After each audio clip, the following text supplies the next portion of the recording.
Ukrainian President Volodymyr Zelenskyy commented on yet another fabrication by Russian dictator Vladimir Putin about transferring nuclear weapons to Ukraine. At a joint press conference with Norwegian Prime Minister Jonas Gahr Store, he stated, "Usually, when Russia fails to win on the battlefield, they start looking for nuclear weapons on Ukrainian territory.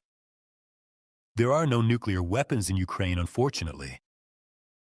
You know all the circumstances, and thanks to what and to whom this happened." Volodymyr Zelenskyy believes that Russia's nuclear threats are connected to preparations for trilateral meetings and are a form of political pressure. The president notes that this could also be Russia's rhetoric in response to information about a nuclear umbrella in Europe. "I think it's always dangerous. They play around with these words about nuclear weapons.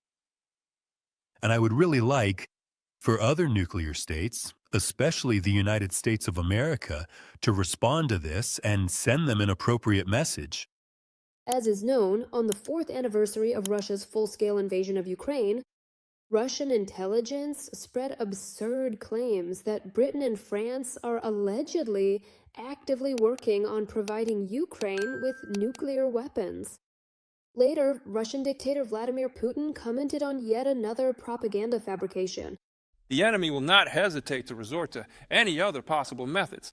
Well, now the media is already reporting probably their attempts or intentions to even use some kind of nuclear component. China commented on the Russian information operation about nuclear weapons. According to the Global Times, Chinese Foreign Ministry spokesperson Mao Ning stated that Beijing has no information about the alleged transfer of a nuclear bomb to Ukraine from European partners. She said that China continues to insist that no country in the world should use nuclear weapons, and international obligations on nuclear non-proliferation must be faithfully observed.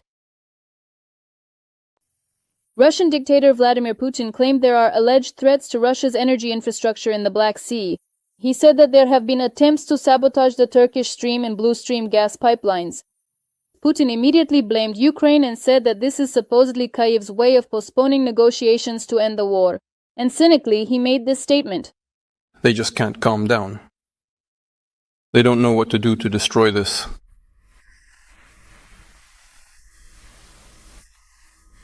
Peace process with attempts to resolve things through diplomatic means. The head of the Kremlin also responded to yet another claim by Russian media that supposedly France and Britain are planning to transfer to Kyiv nuclear weapons. Reports have already surfaced across various media outlets, indicating what are likely their attempts, or even deliberate intentions, to utilize some type of radiological or nuclear component. They probably understand how this could end. It's noteworthy that the original source of these rumors is in Russia itself.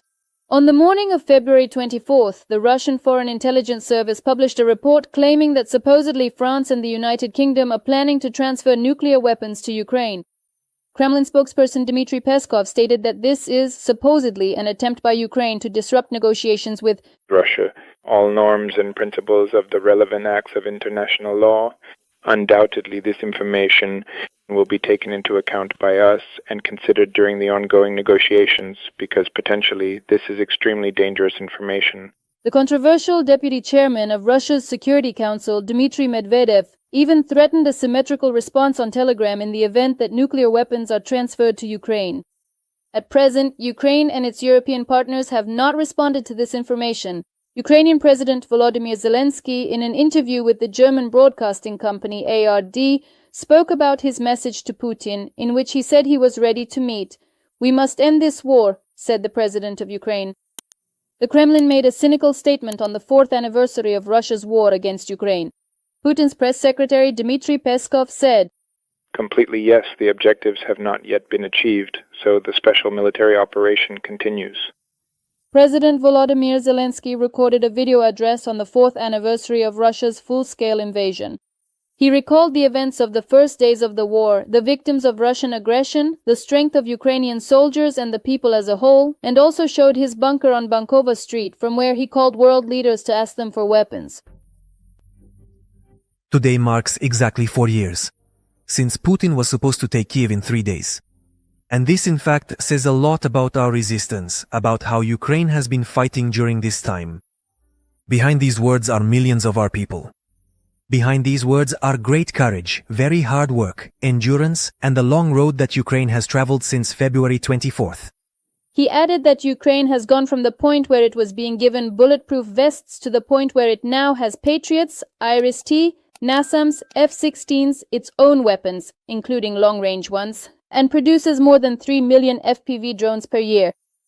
From the plea to close the sky to the ability to shoot down hundreds of Shaheds in a single night, from tank traps to fortifications on the streets of Kyiv, to the Kursk operation to the web of defenses. But this is not enough. We will do more, because Russia, unfortunately, does not stop. At the same time, for the first time since the beginning of the war, the Russian army has been losing more soldiers than it recruits for 3 consecutive months. Western officials announced this on the 4th anniversary of the full-scale invasion. In 4 years of war, every 25th man in Russia under the age of 49 has been killed or wounded. 0.8% of Ukraine's territory has been captured, according to the news agency. At the same time, the Russian advance in Ukraine has virtually come to a halt. Over the past week, they captured 21 square kilometers of territory, which is the lowest figure since March 2025, according to data from the Deep State OSINT project. In some parts of the front, the situation for Russia is even worse. In the Dnipropetrovsk and Zaporizhzhia regions, the Ukrainian armed forces seized the initiative and since February 1st have taken control. From 150 to 400 square kilometers of territory. In 3 weeks, Ukraine managed to regain control over territories that took Russia 4 months to capture.